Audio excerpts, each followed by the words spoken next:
भगवते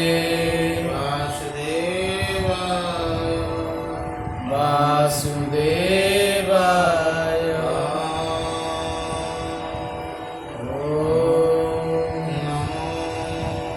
नमो भगवते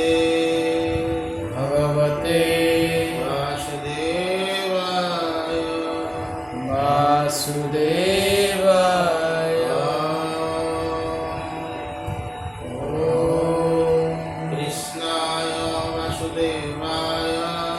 कृष्णाय वासुदेवाय हरये परमात्मने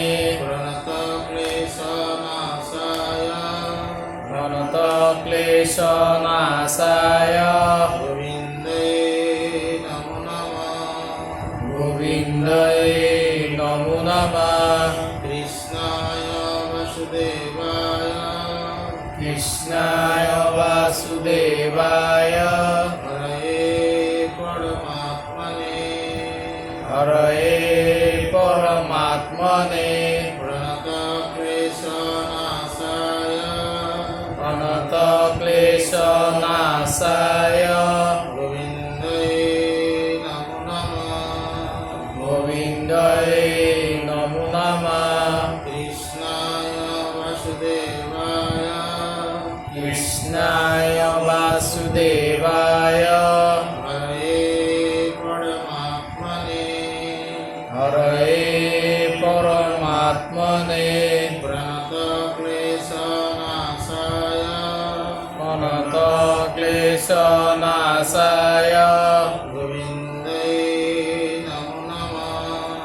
गोविन्दाय नमो नमः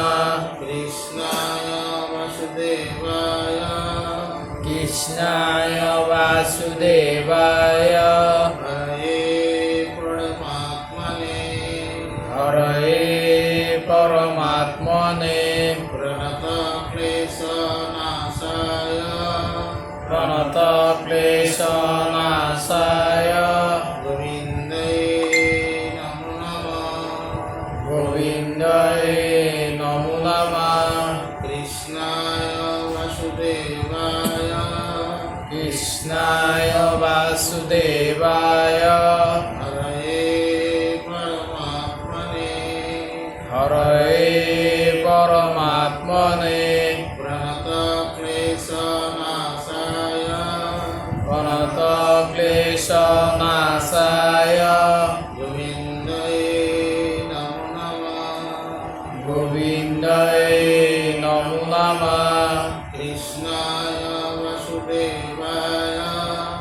कृष्णाय वासुदेवाय हरये परमात्मने प्रणतक्लेशनाशाय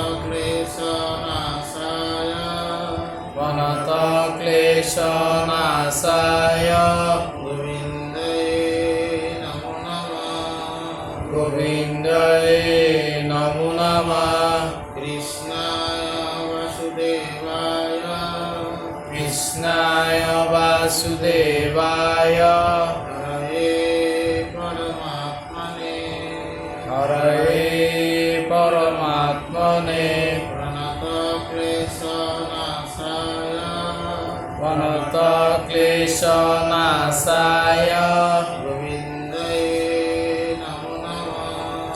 गोविन्दाय नमो नमः कृष्णाय वासुदेवाय हरये परमात्मने प्रणतक्लेशनाशाय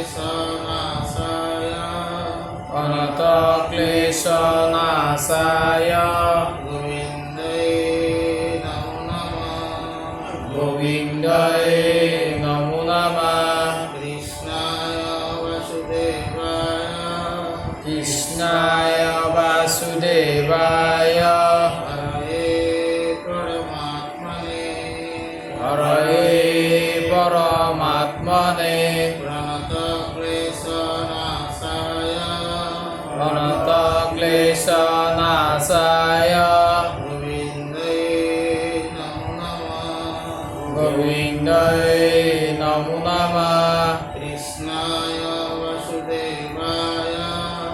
কৃষ্ণায় বাসুদেবায় হরে পরমাত্মনে হরয়ে পরমাত্মনে প্রণতক্লেশনাশায় প্রণতক্লেশনাশায় গোবিন্দয়ে নমো গোবিন্দয়ে নমঃ। নমো নমঃ। কৃষ্ণায় বাসুদেবায় কৃষ্ণায় বাসুদেবায় হরে পরমাত্মনে হরয়ে পরমাত্মনে প্রণতক্লেশনাশায় প্রণতক্লেশনাশায় গোবিন্দয়ে নমো নমঃ। গোবিন্দয়ে নমো নমঃ। হরি ওরা অঙ্কর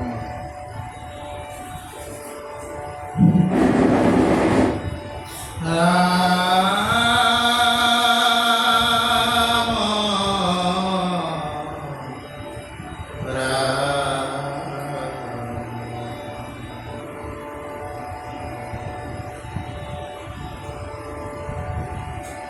ভগবন্ত ঈশ্বরর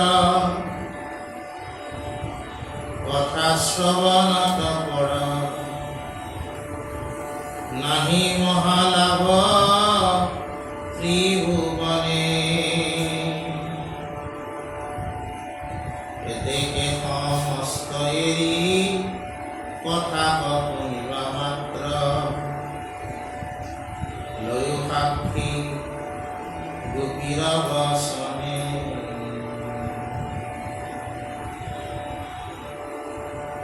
কৃষ্ণ দৰ্শন আসে গোপী কবে গাৱে গীত বোলে শুনা প্ৰভু লক্ষ্মীপতি উপযুগতা অমৃতেকে মৰা কজিয়াৱে আতি লৈৱাৰ যুগতি প্ৰতি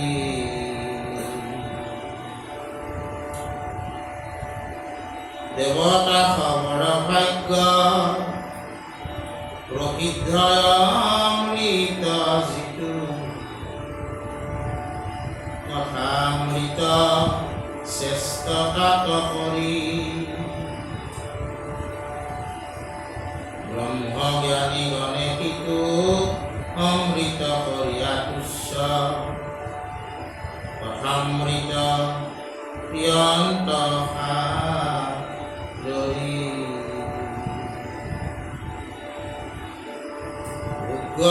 অমৃত আতি বঢ়াৱে সকাম কৰ্ম কথামৃতে কৰে কৰ্ম নাশ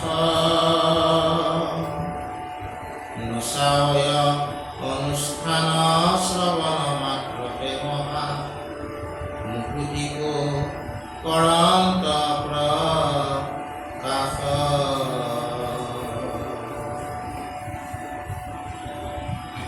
ৰাম দেৱৰ অমৃতে মহা উন্মত্ত কৰায় মাত্ৰ কথামৃতে কৰায় সুশান্ত হেন কথা পৃথিৱীত কৰে যিটো বিস্তাৰিত নাহি তাত পৰে দাতা অন্ত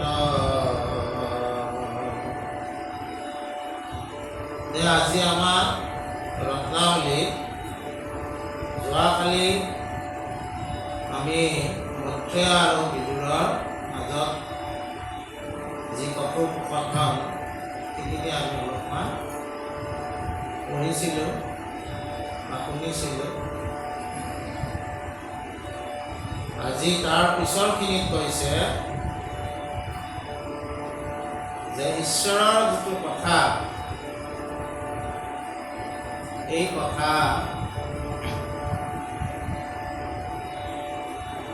মহালাভ আছে, তাতকৈ বেছি লাভ আৰ কোনো কথা নাই। মহাপুৰুষ মাধৱদেৱ গুৰুজনে ঘোষাত লিখিছে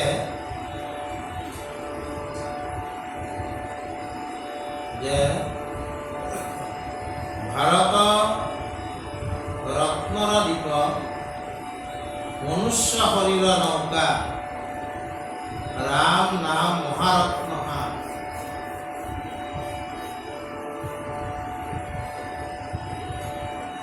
ধনয় বাণিজ্য পাই যিটো জনে নকৰয় তাত পৰে দুখী নাই। এই মনুষ্য জীৱনত যদি ঈশ্বৰৰ নাম আমি নুশুনিলেও বা ঈশ্বৰৰ নামক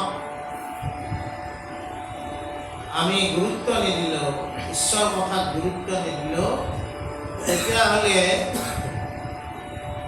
আমাৰ দৰে দুখী কোনো নহয়। আৰু সুখী হোৱাৰ কাৰণে যিমান আমি ৰত্ন ভাণ্ডাৰ বা দ্ৰব্য বস্তু লাভ কৰিবলৈ বিচাৰোঁ, আটাইতকৈ সুখী হ'ব পাৰিব কোনজন? যিজনে ঈশ্বৰৰ কথা শুনাৰ আগ্ৰহ প্ৰকাশ কৰে। এই কথাটো কৈছে। আৰু তাৰপিছত কি কৈছে? গোপীসকলৰ কথা কৈছে। গোপীবিলাকে ভগৱন্ত কৃষ্ণৰ লগত যমুনাৰ বালিত ৰাসক্ৰীড়া কৰিছিল।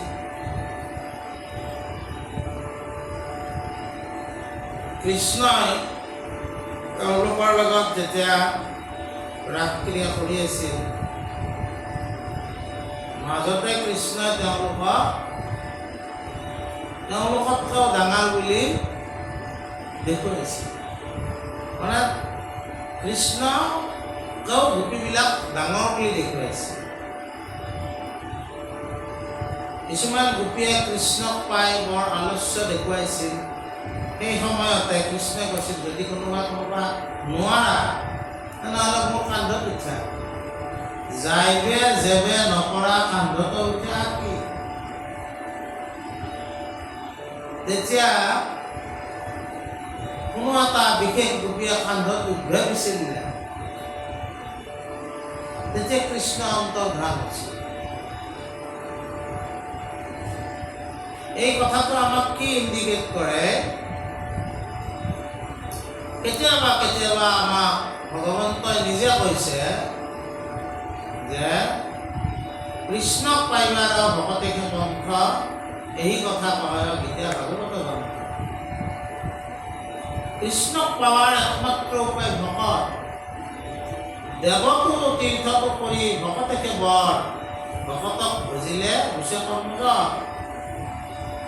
এইবিলাকৰ ভুল কনচেপ্ট কেতিয়াবা আমি লৈ কি হয়, নিজকে ডাঙৰ ভকত বুলি দেখুৱাব যাওঁ। আৰু এনেকৈ দেখুৱাব যাওঁ কিয় জানা? ভাল উপায় পাইলো ভাই ভাইয়ে, ৰাম নাম নিগম ৰহস্য, একচিত্ত মনে ভাব ভাই ভাইয়ে, যাৰ নাম তাকে কৰা বৈশ্য। যিজনৰ নাম গাই আছো তেওঁ আমাৰ বৈশ্য হয়। এইবিলাক কথা শুনি মোৰ মানে অহংকাৰ বাঢ়ি গ'ল। ভকত, আমিতো ভকত, আমি ভগৱন্ততকৈ ডাঙৰ। এই ৰাসৰ সময়ত সেইটোৱে ঘটনা ঘটিছিল। ভগৱন্ত আমাক দিছে, তেওঁ আমাক আমাৰ হৃদয় বুলিয়ে কৈছে, ভকতেকে মূৰৰ দি জানিব নিশ্চয়। ভকত জনজনা আমি খেলো, কিন্তু আমি কোনোদিন ভগৱন্ত সদায় আমি সমৰ্পণ আৰু দাসত্বই স্বীকাৰ কৰোঁ। তেওঁ সদায় আমি নিজৰ মালিক বুলিয়ে গণ্য কৰিব লাগে। এই গোপী এটাই ভাবিলে নহয় মালিকৰে কান্ধত উঠবে চালা। এটা মানে কথা আছিলে, প্ৰশ্ৰয় দিলে মাথাত উঠে। তেতিয়া গোপী কি হ'ল? নোহোৱা হ'ল কৃষ্ণ। আৰু নেদেখি ঘূৰে জীৱেৰ জীৱন বনমালী, কথা কৈলে গোপালৰ হৃদয় অগ্নি জ্বলে। এই ঘোষাটো কি সুন্দৰ সুৰত মহাপুৰুষ শংকৰদেৱে কীৰ্তনত লিখিছে। আৰু শংকৰদেৱৰ কীৰ্তনৰ প্ৰসংগৰ প্ৰথম ঘোষাটোৱে এইটো গোৱা হয়। আৰু শুৱালকুছিত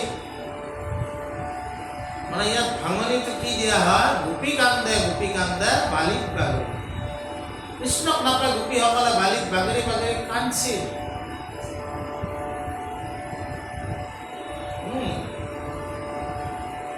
আৰু তেওঁলোকে যাকে লাগ পাইছে তাৰ পৰাই তেওঁলোকে কৃষ্ণৰ বাৰ্তা সুধিব ইচ্ছা কৰিছে যে কৃষ্ণক ক'ত পাম। কৃষ্ণক বিচাৰি বিচাৰি ধ্বজ বজ পংকজ অংকুশ জব এই পঞ্চচিহ্ন ক'ত দেখা পায় তেওঁলোকে বিচাৰি ফুৰিছে। আৰু ইয়াৰ পিছত মহান দেহুদৰীখন গোপালক প্ৰাণ মুখ সংসাৰ কাৰণ তোমাৰ চৰণ নভজি জন্ম বিফল। তাতে এটা পদ আছে কি যে তজু কথামৃতে দগ্ধ জীয়াৱে শ্ৰৱণে দেহ মুকুতি সকাম কৰ্মক আতি তুচ্ছ কৰে জ্ঞানী কৰে কাকতি। এই পদটোত কি কৈছে, এইটো মহাপুৰুষ শংকৰদেৱ গুৰুজনাৰ কীৰ্তনৰ পদ। ইয়াতো একে কথাই কৈছে। কি কৈছে যে তোমাৰ কথা এনেকুৱা ভক্তি ৰস আছে সেয়া অমৃতৰ নিচিনা। আৰু কি কৰে দগ্ধ মৰণশীল লোককো জীয়াই তোলে। আৰু কি কৰে সেই লোকজনে জ্ঞান পন্থ কৰ্ম পন্থ ত্যাগ কৰি ভকতি পন্থ হৃদয়ত স্থাপন কৰে।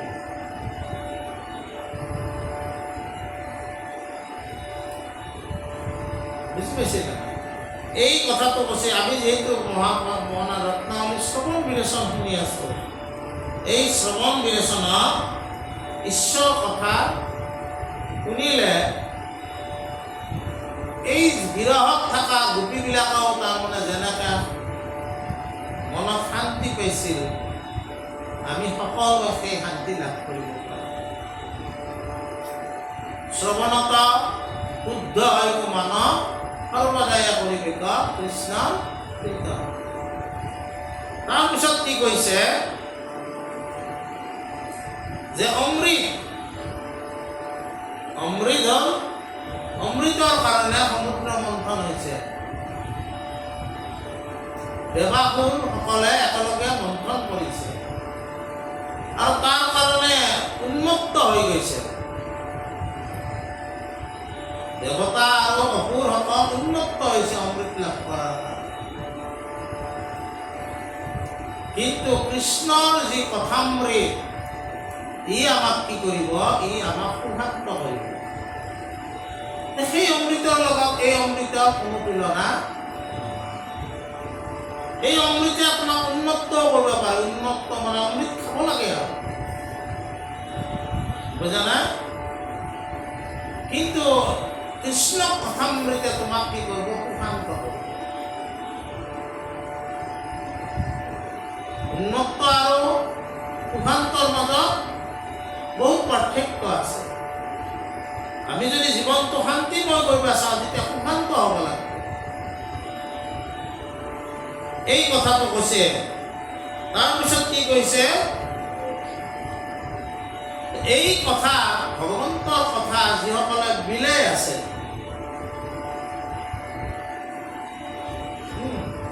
আমি যি পাইছো জীৱনত,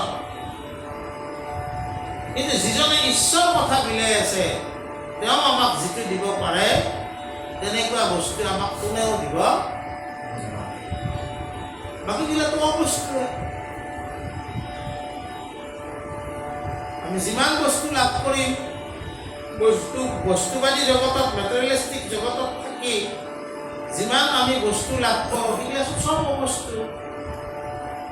কিন্তু এই কৃষ্ণ কথাই হ'ল আচলতে বস্তু। আৰু সেইকাৰণে কৈছে যিজনে এই কৃষ্ণ কথা বিলায় তেওঁৰ দৰে দাতাবন্ত আৰু কোনো নাই। তেওঁৰ দৰে দাতাবন্ত কোনো নাই। এই কথাটো কৈছে। তাৰপিছত কি কৈছে,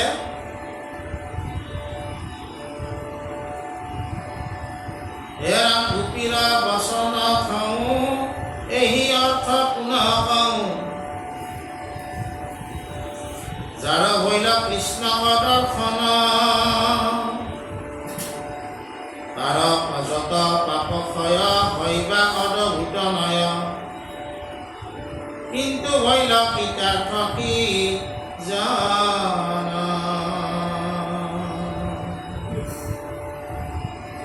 যাহাৰ নামক মাত্ৰ এবাৰ শ্ৰৱণত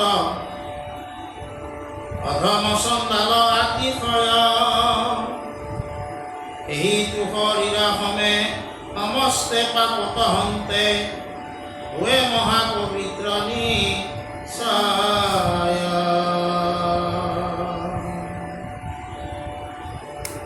বুলিবা বাকু বুদ্ধি কৰয়কে বলে পুনঃ নিমিধিক সমস্ত লাভত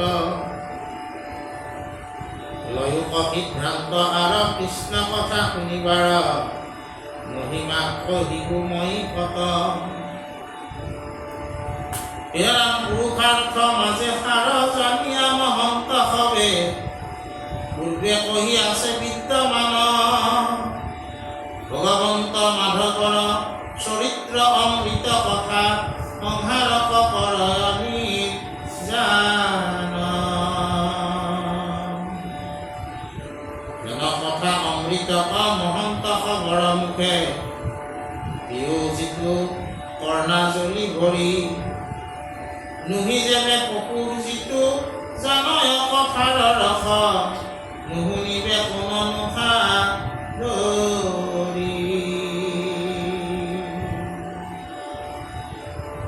কৃষ্ণৰ কথা মৃত এৰি কোনে বিষয়ৰ কথা পশুটো অধম সিটো ৰাতি প্ৰতিকূল বৰ্ণ দিয়া জানিবা নিশ্চয় তাক বিধাতায়ে কৰিলন্ত শাস্তি কলা হইলে ভাল তাৰ কথা শুনিবাৰ নপাইলে কহন্তে দুখে আখি কৃষ্ণ কথা কৰি কথা যি মত তুচ্ছ শুনোৱা কহো দৃষ্টান্ত প্ৰকি অমৃত পঢ়িয়া থাকে যেন শুকৰ ৰজাকে বিশ্বাসেষে কৰন্ত ভোজন তেজিয়াটো কথা বিস্তা জানিয়া কৃষ্ণৰ কথা অমৃত কৰি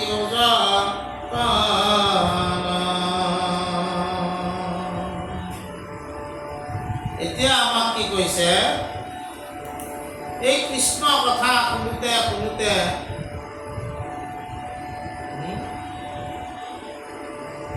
যেতিয়া আমাৰ ক্ৰিয়াত্মক হ'ব তেতিয়া আমি আচলতে প্ৰকৃতাৰ্থত কৃষ্ণ কীৰ্তন কৰিম পৰমাৰ্থিক কীৰ্তন যাক বুলি কয় অৰ্থাৎ কৃষ্ণ কথা শুনোতে শুনোতে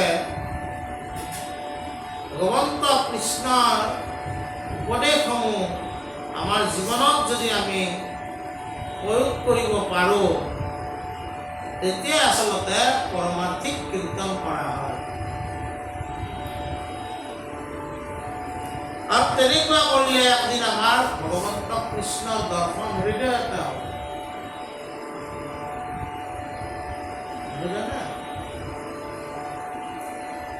আৰু কি আছে তেনেকুৱা অৱস্থা প্ৰাপ্ত হলে কি হ'ব মনুষ্যই যিসকলক অধাম বুলি জ্ঞান কৰি আছে চণ্ডালকে আদি কৰি অন্তৰ্যসকলক তেওঁলোকেও যজ্ঞৰ পাত্ৰ হ'ব পাৰিব 12টা ব্ৰত পালন কৰা ব্ৰাহ্মণসকলকো তেওঁলোক শ্ৰেষ্ঠ হ'ব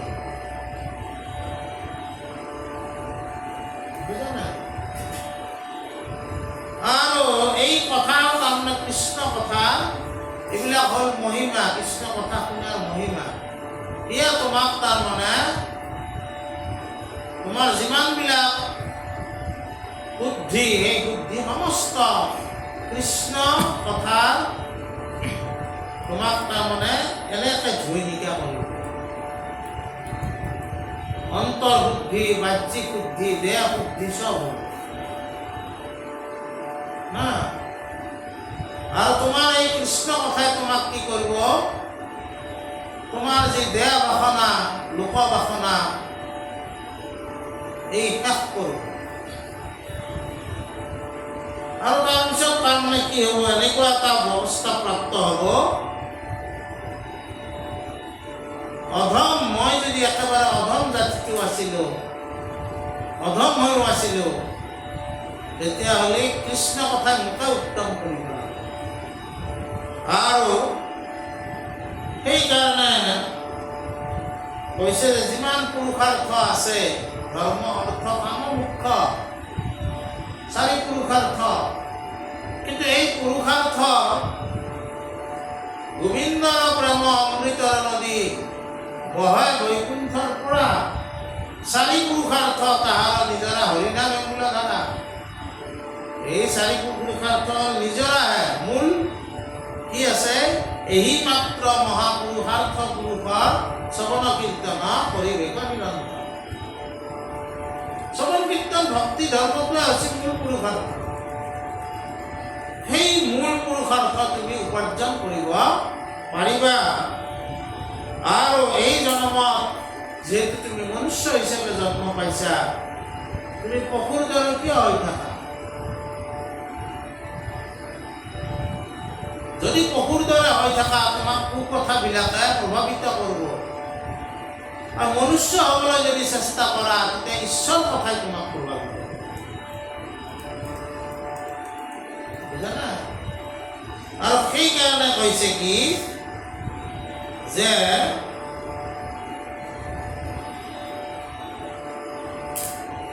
আমি এই মনুষ্য জীৱনত কৃষ্ণ কথা, ভগৱত কথা আমি শুনিব লাগে। কৃষ্ণ কথা, ভগৱত কথা আমি কীৰ্তন কৰোঁ।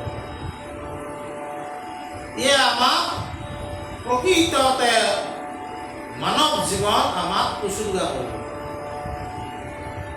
নহ'লে মানুহ হৈও আমি কি পশুতুল্য হৈ থাকিম? আৰু তেতিয়া কি হ'ব যদি পশুতুল্য হৈ থাকোঁ? এই মনুষ্যৰ যে কি সুন্দৰকৈ আমি এই জীৱনত ঈশ্বৰ কথা মানে হৰি সেৱা কৰাৰ এটা সুবিধা পাইছিলোঁ, সেই সুবিধা গ্ৰহণ নকৰি যেনকে গাহৰি এটাক পায়স আগবঢ়াই দিলি তেওঁ গুৰুত্ব নিদিয়ে, গাহৰিটো বিষ্টা খাবলৈহে গুচি যাব।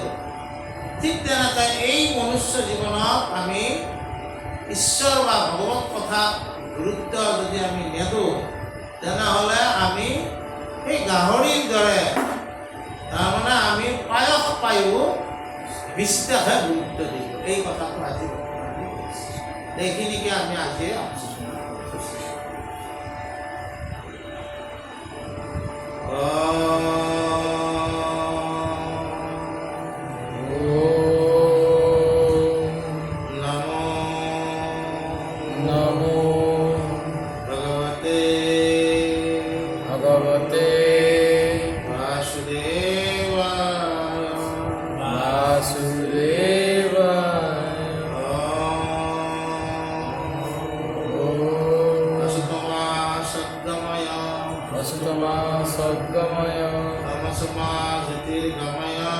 तमसुमा ज्योतिर्गमय मित्रुर्मा अमृतं गमय विद्रुमा अमृतं गमय